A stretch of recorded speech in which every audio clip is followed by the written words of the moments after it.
In this tutorial, I am going to show you how to view your login history on Snapchat. It's essential for ensuring its security. So, let's go through the steps to do so. 1.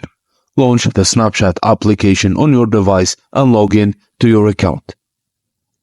Once logged in, tap on your profile icon located at the top left corner of the screen.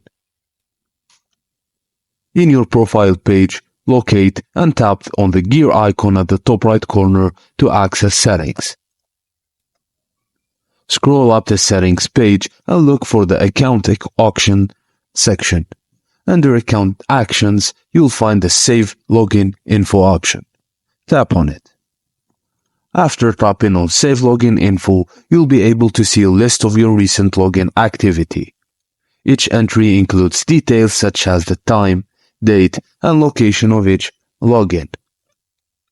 Just regularly reviewing your login history helps you keep track of your account security. By monitoring this information, you can detect any unauthorized access and take appropriate action to secure your account. And that's it, guys. Thank you for watching, and please don't forget to like and subscribe for more.